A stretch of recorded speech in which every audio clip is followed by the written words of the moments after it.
কেমন আছো সবাই? আশা করি সকালে খুব খুব ভালো আছো। তো চলো আজকে কি কি রান্না করলাম আমি তোমাদের সাথে সেটাই শেয়ার করব। তো দেখো আমি প্রথমেই বানিয়ে নিচ্ছিলাম একটু চিড়ের পোলাও। তো চিড়ের পোলাও যে রেসিপিটি অবশ্যই আমার মাম্পি অফিসিয়াল চ্যানেলে আমি তোমাদেরকে রেসিপি ভিডিওটা আমি দিয়ে দেবো। আমি অবশ্য সবগুলোই বলছি, কেমন যেন জানো না আমার ভিডিওগুলো কেন যে ডিলিট হয়ে যাচ্ছে আমি বুঝতে পারছি না। তো চলো এটার রেসিপি ভিডিওটা আমি আজকে অবশ্যই আমার ওই চ্যানেলে আমি অবশ্যই দেব। তো দেখো আমি প্রথমেই আজকে সকালবেলা একটু ব্রেকফাস্টের জন্য বানিয়ে নিলাম চিড়ের পোলাও। তো তোমরা কে কে খেতে ভালোবাসো চিড়ের পোলাও অবশ্যই কিন্তু কমেন্ট করে জানাবে, হ্যাঁ। তো আমি খুব একটা ভালোবাসি সেটাও নয়, ভালোবাসি না সেটাও নয়, তো খাই, মানে ভালো লাগে খেতে। তো দেখো আজকে সেটাই বানিয়ে নিয়েছিলাম। তো জানো না আমি বানালাম তো আমার ছেলে খেলোই না, একটুও খেলো না জানো। তো যাই হোক তারপরে করে নিচ্ছিলাম একটু ভেজ ডাল। তো প্রথমে আমি ডালটাকে ভালো করে ভেজে জল দিয়ে ধুয়ে তারপরে এতে কাজু কিশমিশ গাজর বিনস ক্যাপসিকাম সব দিয়ে ওদিকে ওটা আমি সিদ্ধ চাপিয়ে দিলাম। তারপরে ভেজে নিলাম ভেন্ডি। তোমরা কি বলো জানি না, আমি তো ভেন্ডি বলি, কেউ ঢ্যাঁড়স বলে, যার যা ইচ্ছে। এটা তো সিম্পল, এটা লবণ আর হলুদ দিয়ে একটু ভেজে নিচ্ছিলাম। আর দেখো আমার ভেন্ডি ভাজা প্রায় শেষের দিকে। তো ওইদিকে আমার ডালটাও তোমার সেদ্ধ হয়ে গেছিলো, ভেজ ডালটা, তাই এটাতে লবণ সরি আদা বাটা জিরে গুঁড়ো আর শুকনো লঙ্কা ফোড়ন দিয়ে এটাকে ফোড়ন দিয়ে নিচ্ছিলাম। তো ভেজ ডালে অবশ্যই আমি একটু চিনি অ্যাড করি, একটু মিষ্টি মিষ্টি ভালো লাগে ওই জন্য। তো তারপরে দেখো আমার ভেজ ডালটাও রেডি। তারপরে লাস্টেতে একটু ধনে পাতা ঘি গরম মশলা গুঁড়ো এগুলো দিয়েছিলাম। তো দেখো পুরো আমার ডালটা ওদিকে রেডি হয়ে গেল। আর তারপরে করে নিচ্ছিলাম একটু আমড়া চাটনি।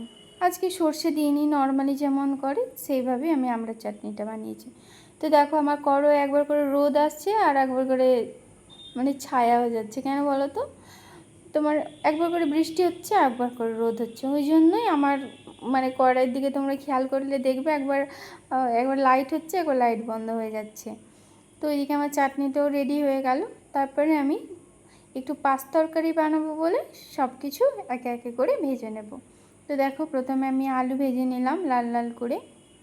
আর তরকারি কী বলো তো মেন, একটু ভেজে ভালো করে রান্না করলে না বেশি ভালো লাগে খেতে। তারপরে ভেজে নিলাম কাঁচা কলা। একটা দেখছি কাঁচা কলা ছিল ফ্রিজে, তো কি করব, নষ্ট হবে, ওই জন্য আমি তরকারির মধ্যে দিয়ে দিলাম। তো দেখো তারপরে আমার কাঁচা কলাগুলো প্রায় ভাজা হয়ে গেছে লাল লাল করে, এটাকেও তুলে নেব। তো এটা আমি সাদা তেলেই করি, কারণ সর্ষের তেলে একটু বেশি লাগে কেমন লাগে, তাই জন্য আমি সাদা তেলেই তরকারিটা বানাই। তারপরে ভেজে নিলাম মূলো।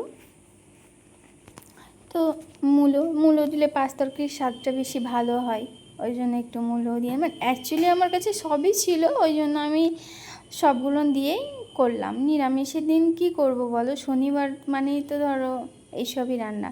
আর যেহেতু কালকে পনির হয়েছিল বলে আজকে আর পনির আনিনি। তারপরে লাল কুমড়োগুলো দিয়ে দিলাম, লাল কুমড়োগুলোকেও ভালো করে ভেজে নেব।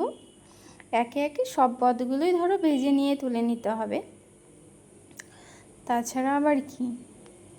শনিবারে তোমরা কে কে নিরামিষ খাও অবশ্যই কিন্তু কমেন্ট করে জানাবে। দেখো তারপরে ভেজে নিলাম বেগুন। তোমরা কয়েকজন মানে 2-4জন আমাকে কমেন্ট করেছো যে আমি যেন ডেলি ব্লগ দিই।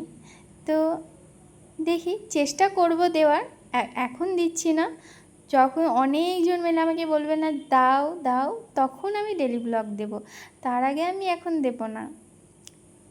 কেন বলো তো, ফেস টু ফেস আসতে কেমন একটা লাগে, এই ভয়েস দিচ্ছি আর সামনে কথা বলার মধ্যে অনেক ডিফারেন্স থাকে, ওই জন্য ধরো আমার কেমন লাগে।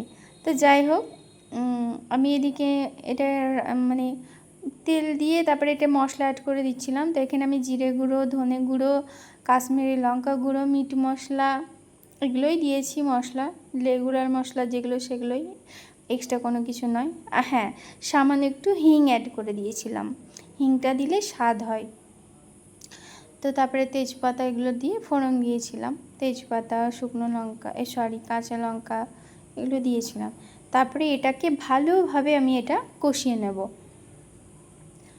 গলায় যে আমার কি ইনফেকশন হয়েছে তোমাদেরকে বলে বোঝাতে পারবো না।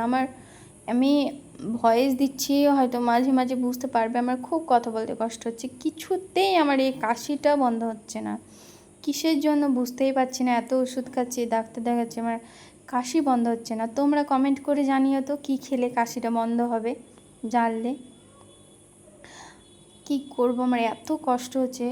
লাস্ট পর্যন্ত আমি হোমিওপ্যাথি খাচ্ছি, জানো, অ্যালোপ্যাথিতে কিচ্ছু হলো না। তো দেখো আমার 5 তরকারি এদিকে রেডি। আজকের ভিডিও এখানেই শেষ, পরে দেখা।